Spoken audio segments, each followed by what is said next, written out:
this is one of the true slices of paradise. One of the best spots in the world, really. So tread lightly, respect who's been here, respect what this land is, and enjoy it and share it. You know, we look after the land, we look after the whenua, and it will provide for us as well.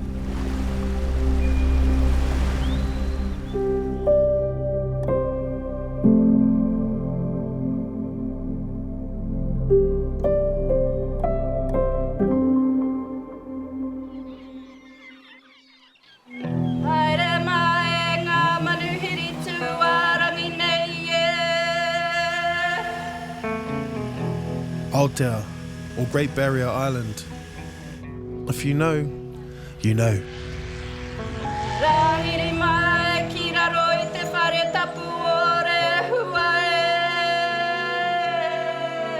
I always dream about this place. It's one of those places where, even though we've got all this crazy stuff going on in the world right now, you can come here and time kind of just stops, stands still, and you can take stock of where you're at.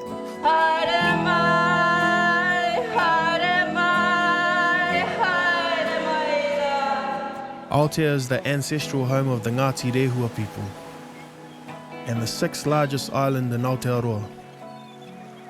Situated in the Hauraki Gulf, about 100 km northeast of Auckland and directly north of the Coromandel Peninsula. The island protects the Gulf from winds, waves, and currents of the South Pacific Ocean.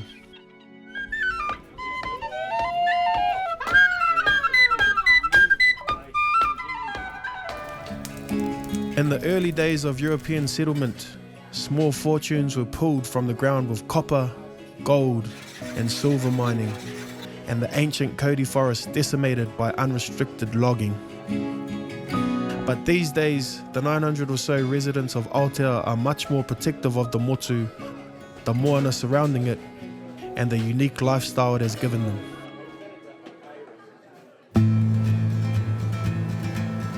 Very lucky to have grown up here. You know, that kind of colloquial term, off the grid. There's no utility for power or water. There's no supermarket. For us, it really was living off the land, getting your kai from the moana. Things are just a little bit more remote, you're a bit more isolated.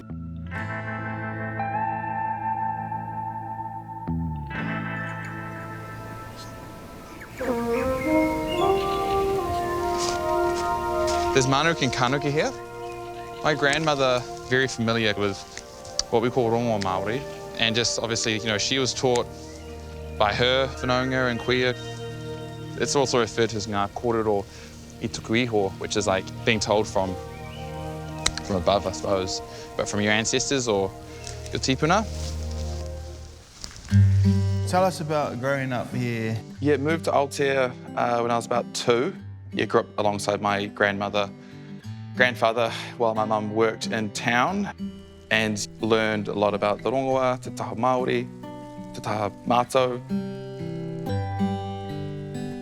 What about school and stuff like that? Yes, went to school here. There's no high school here, so went to school in town, in Auckland. Yeah, when I left, there was like 10 people at school.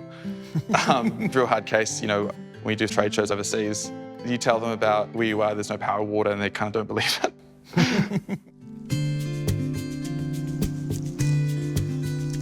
We had a wood stove. In fact, we still do have a wood stove. In the winter, when you're sick, there's always things bubbling away, which have servings of the kumaraho tonic and have honey. When did you feel like, oh man, I'm gonna start doing rongoa as an actual job or start getting real deep into it? It happened spontaneously. I was doing law. It was my final years of law. And I decided to sell kumaraho infusions and kawako infusions at the farmers markets. People are like, oh, kumaraho, is that the kumara? And it's quite cool actually telling them that, you know, the stories of the traditions and how it's used and how to pick and all that kind of stuff too. So one thing that's really important to us in terms of the model of our business, having it on our papakainga, ukai pō, There's an opportunity there where you can actually create employment, which is really important to us, so employing locals, which we do, as well as it's our 5th year giving scholarship to Rangatahi Māori, which is really important. No high school here, and so making it easier for a family, really, to send their kids to school, high school. The mandate, right since we started, has been a lot of rural areas. It's really hard to practice ahika because there's no work. I think we're the largest vertically integrated company in our industry in the country. That means that we grow the flora, we extract it, we distribute it, as well as market it and then sell it through From start to finish. Start to finish. My hopes for the next generation coming through, particularly Rangatahi Māori, having access to opportunity and having access to do things that anyone in this country, if not the world, can do. That's something that I think is really important, something that actually drives me. Although Aotea is only a few hours by ferry from Auckland City and less than an hour by air, it would be hard to find a place that feels more removed from the bustle of city life. It's a place that gets into your soul, calling you to come back over and over again. There's photos from well before I even had memories of coming to Aotea, not even walking. All the things, learning to row, learning to fish, learning to light a fire. I used to go out with my granddad every morning. He'd run the beach. I'd struggle to keep up with him, and then in his old age, I'd be slowing down so he could keep up with me.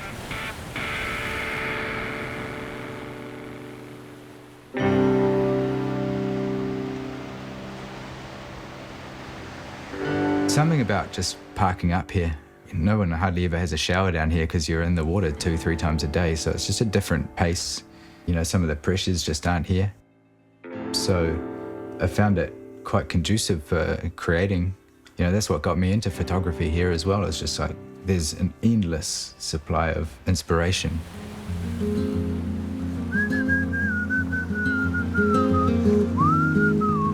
Not many people make around here because you really can't do it unless it's low tide and you know about it. I'm just looking at this pool and I wish we didn't have to walk through the maze of Indiana Jones to get here. But I could see myself here on a beautiful sunny day doing some mad manus in there. This part of the island, to me, it shows that it is an island. These are the forces that made the island. Yeah, it's just volatile, rough, dangerous, but beautiful all at the same time. Yeah, it's the energy of the ocean. It's nothing until South America out that way. Nothing else between us and South America. Do you come over these rocks by yourself much?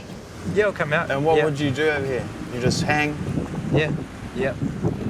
And the peace? Yep, bring a can of double brown. I've got 2 kids myself. I really hope this place can stay as it has been and that people understand the importance of keeping places like this because it's hard to get it back once it's gone.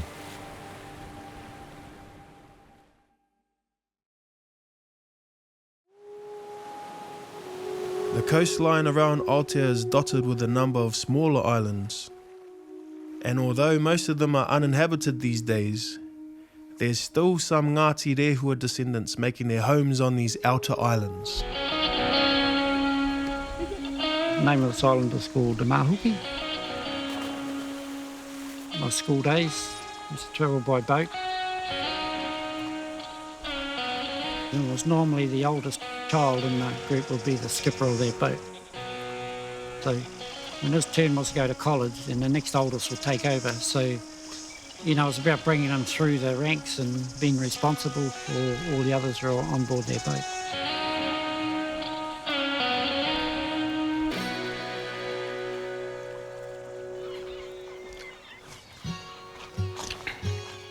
Kia ora, Uncle Opo. Kia ora.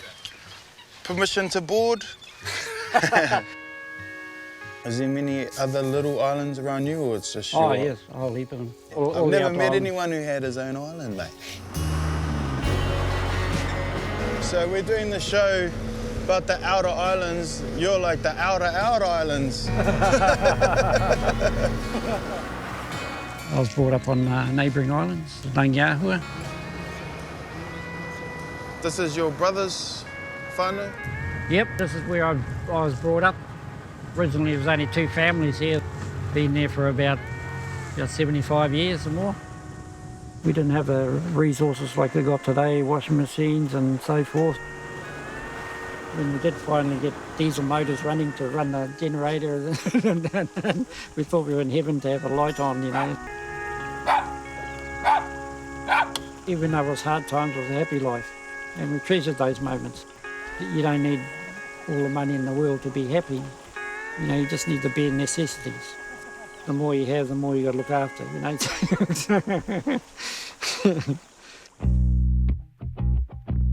Kia ora. What a beautiful spot you've got here. How many generations do we go back to your whānau being connected to this place? Oh, we're looking way back to 15th, 16th century. Yeah. We're the only house here. Not long after we got married, we decided to build on this small tube. And we've kind of been here ever since, and that was over 40 years, you know. So we have been away for a little while because of the children's education and so forth, but we're back again and wouldn't have it any other way, you know. We moved here in 1982, so there was nothing on the island.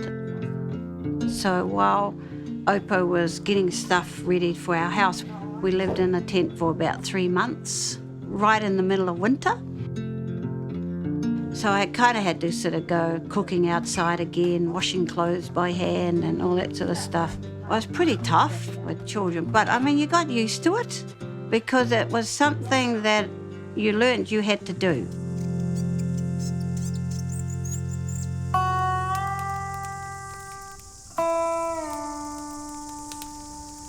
Can you just talk us through, like, the typical daily life? The daily survival things, you know, whether it's going up to feed the animals and the chooks and so forth, and gardening and whatever needs to be done.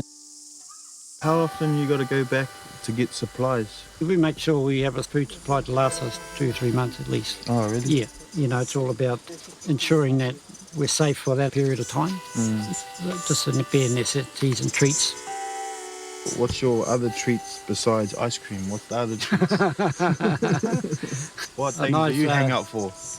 A nice fat hāpoka now and again, eh?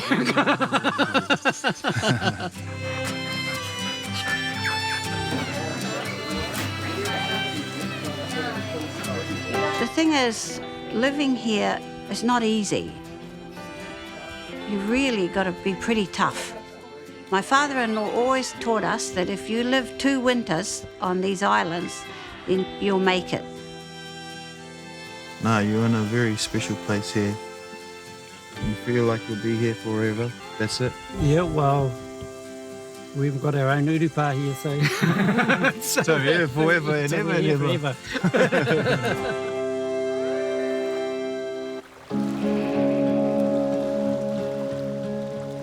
If there's a catch-22 about peaceful island living, it's that lack of industry makes it hard for people to stay. But there's a number of businesses here on Aotea who are working within the environment to create new opportunities. What do you think makes this different from anything else? We're one of the only off-grid commercial breweries in the world. Wow. So the only other one we can find is in Vancouver Island. We've been in touch and said, hey, shit, this brewing with solar is pretty hard. But that's something to be really proud of, I think. You know, that the sunshine is what makes our beer. Obviously, being an island, it's not town supply water. Yeah. So we get to wait for the rains. Yeah. So actually, it's going back to the way that brewing used to be, which was your local water defined what kind of beer you made. We say moving forward by going old school, really trying to get back to nature, like the artisan. Yeah. So when you're doing beer tasting, do you have an order that you go in? Yeah, normally ease people's taste buds into it. And so we start out normally with a lighter beer. Our first one is this Quartz Pilsner, and it's a good lawn mowing beer. So if you've been working hard, then it's one that goes down easy. beautiful. Yeah, one of our newer ones that's come on is this eagle eggs. My nutrients. That's good. Oh, that's a yummy one. That's the one. Can taste hints of a lunar eclipse in there. It's Oh. beautiful. Yeah, that was the day it was built.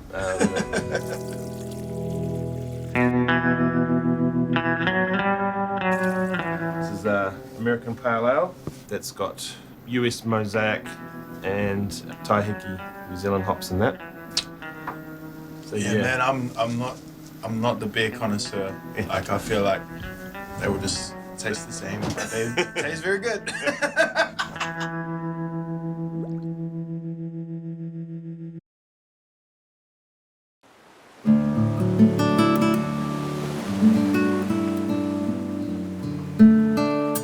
Māori presence on Aotea dates all the way back to the great explorer Kupe, who landed his waka here in pursuit of te wheke o Muturangi.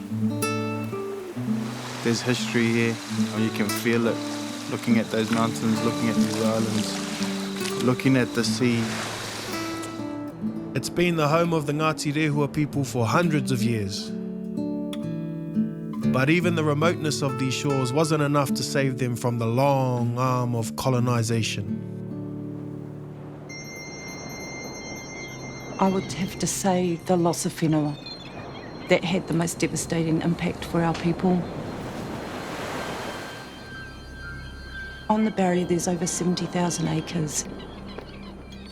Ngāti Rehua have been pushed onto a reservation of just over 3,000 acres. With being pushed onto a reservation and lack of resources, many had to leave the island.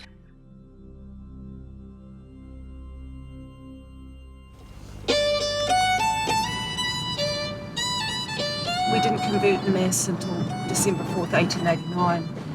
So we were really late considering how fast Christianity spread throughout the mainland. But then Ngāti Rehua, one of the first to lose or let go of earlier traditions, the language. And it's, I think coming home is a time to reclaim our culture, who we are, our role here on Aotea.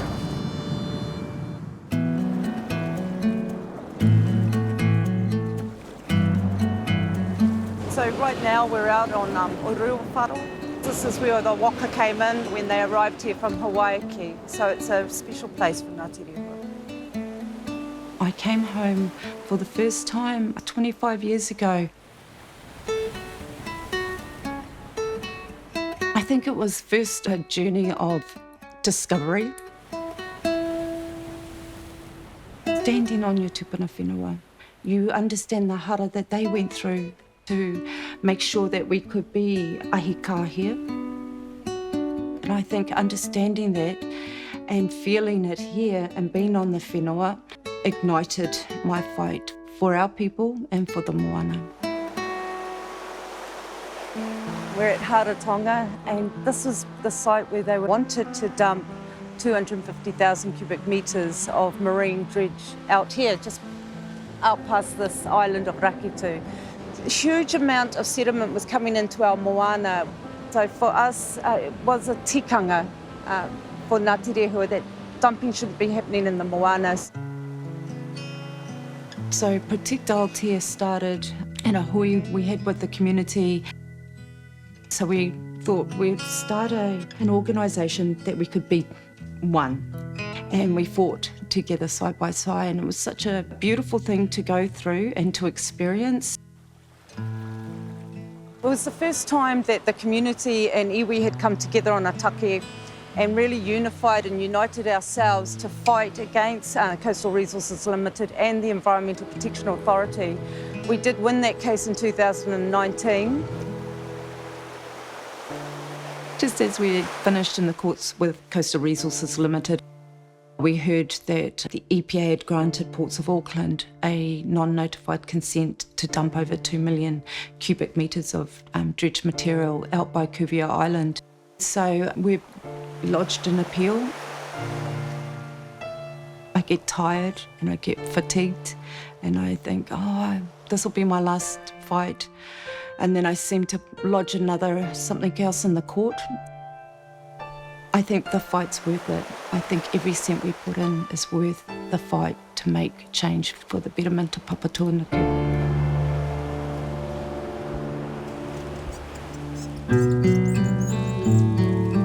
Without buildings or street lights or any other light pollution, nighttime in Aotea provides a show like no other. Aotea became a dark sky sanctuary 4 or 5 years ago, and that means the night sky has an exceptional quality to it. It doesn't get darker than here.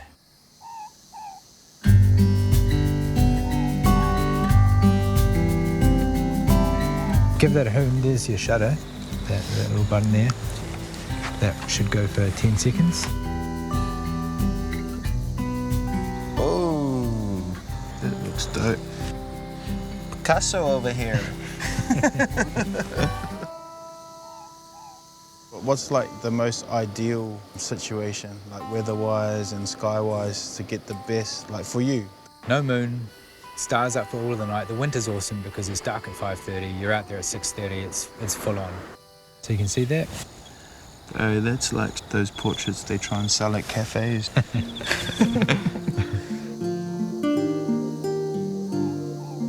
Have you done a few nights where you like spend a lot of time shooting and then you wake up the next day and all the shots are just like shithouse?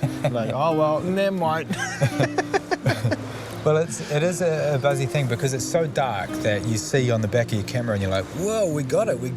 But then you bring it in the light of the day and it's still it's dark. Like these photos already like feel finished to me, but do you do much stuff in post? Yeah, you can. You can do a lot. All these photos are shot in raw format, which means you can kind of play with the colour a lot afterwards. Mm-hmm. It's not only the images themselves, but the experience of being out at night, just drinking up the cosmos, really. I wish more people could experience that. The darkness of the sky, you can see everything, and it's a special time to be out. Choice. Okay, 10 seconds. Yeah, check this, Troy. This is the one. Yoo-hoo!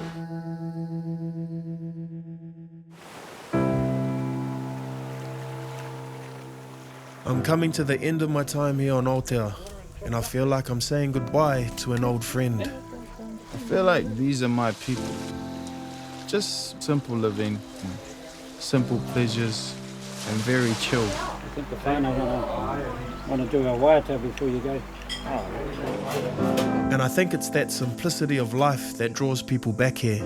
Went on an adventure, lived in Canada, had a family, and got caught up in that adventure, got working insane hours, both my husband and I, with these small, beautiful babies that were not going to be with us forever. And I got cancer. And not like you need much more of an excuse than, hey, I need to spend more time with family. So that kicked off for sure the journey to come back home to Aotea. For me, it wasn't coming back. It was the first time I'd actually ever been here. My mum used to always say to me, don't forget your whānau over on the island, on Great Barrier Island. The lifestyle change for the kids has been awesome. And they really adjusted pretty much straight away, you know. I feel like I'm home now. You know, with Māori and your tūranga waiwai, even if you haven't been there, you still have that connection. It's like your blood is calling you back there.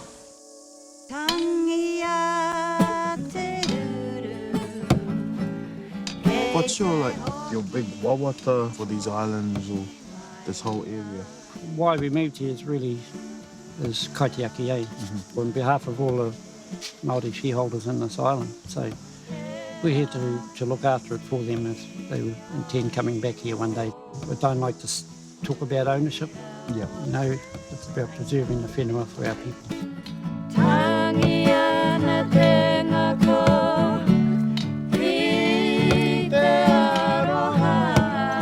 And there's something comforting about knowing that there are people here, ahi ka, keeping this way of life alive for the benefit of us all.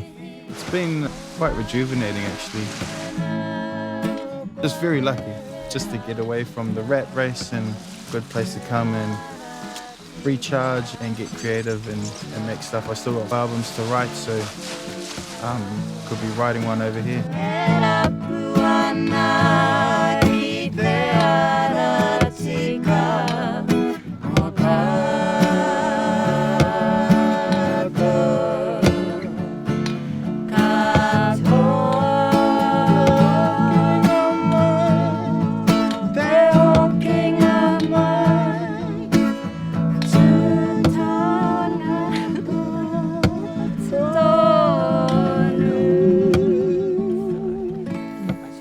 Oh my God.